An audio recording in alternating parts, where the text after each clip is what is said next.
এ বিপ্লব পরিপূর্ণতা পেয়েছে 24-এ এসে, কিন্তু ত্যাগ এবং কুরবানি শুরু হয়েছে 2009 সাল থেকে।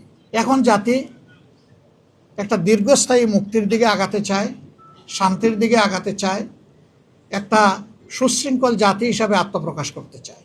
সরকার একটা সুষ্ঠু নির্বাচনের জন্য তাদের যে করণীয়, নির্বাচন কমিশন এবং সরকার সেই দায়িত্ব তারা পালন করবেন। এখনও তাদের অনেক কাজ বাকি রয়ে গিয়েছে, এখনও সমতল মাঠ তৈরি হয়নি সকলের জন্য। সেই মাঠ তৈরির কাজটা হচ্ছে সরকার এবং নির্বাচন কমিশনের। তারা যে কোনো ধরনের লোভ লালসা, ভয়ভীতি এবং কারো প্রতি কোনো ধরনের আনুকূল্যের ঊর্ধ্বে উঠে তারা তাদের দায়িত্ব পালন করবেন। সাংবিধানিক নৈতিক দায়িত্ব, এটা আমরা এবং জাতি তাদের কাছে প্রত্যাশা করে।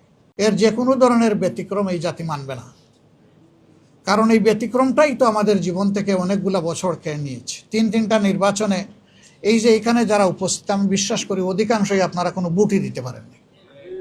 আমরা তো জীবনে 2-4 বার ভোট দেওয়ার সুযোগ পেয়েছি, আপনারা পানই নেই। এইভাবে আমাদের ভোটের অধিকার হরণ করে নেওয়া হয়েছিল।